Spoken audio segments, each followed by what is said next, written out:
Women are now entering higher education in record numbers. They are climbing the corporate ladder, running for political office, pushing against the glass ceiling, and pursuing power as seldom before. However, there is one area yet to be addressed: money. Money equals power and opportunity. It brings you the essentials in life: food, shelter, clothing, and education. But it can also do so much more than that. It can buy you the freedom to do what you've always wanted. Take that trip, make music, build a company, get your kids off to a good start. Perhaps even use it to do your bit to make the world a better place. But although money is an essential element of life, it is something that women and marginalized communities have historically been excluded from earning and managing. As a result, there's not a single country in the world where men and women are financially equal. In fact, the World Economic Forum estimates that it will take 257 years to close the financial gender gap. This effectively means that today, no woman will live long enough to experience a world in which she has the same level of freedom and opportunity as her male peers. There are 195 countries in the world. Not a single one has achieved financial gender equality. Let's get this straight. Nothing bad happens when women have more money. In fact, quite the opposite. It benefits individuals, companies, and society as a whole when women are able to spend and invest. A McKinsey & Company study from 2015 found that if women were to participate in the economy on equal terms to men, they could add as much as the combined size of the economies of the United States and China today to the world's GDP. How remarkable is that?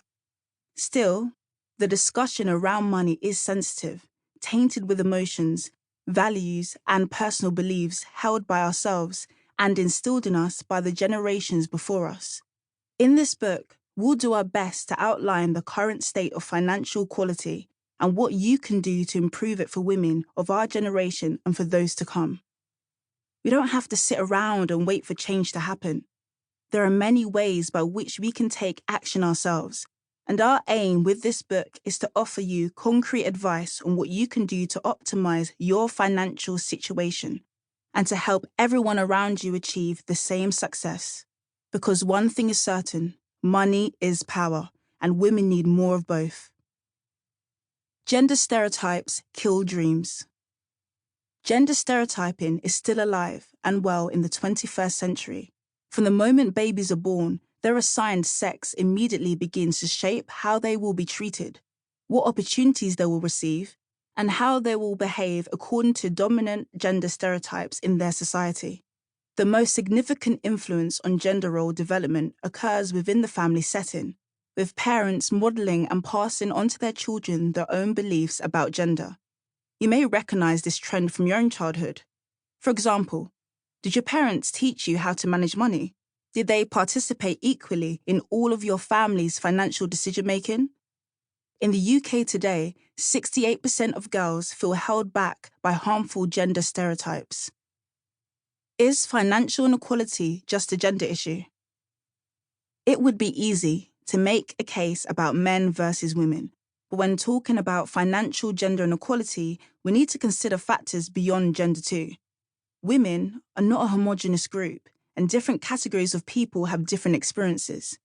As formulated by Kimberly Crenshaw, an American law professor and the woman who coined the term intersectional feminism, all inequality is not created equal. Simply put, this means that different types of discrimination, such as gender, race, class, and sexuality, overlap, creating compounding experiences of discrimination. We can't talk about one without recognizing the existence and impact of others. For example, Black, Asian, and minority ethnic women experience sexism differently from white women in a society that affords privilege to whiteness. Trans women don't have the privilege of cisgender women. People with disabilities are not enabled to participate in work to the same extent as able-bodied citizens.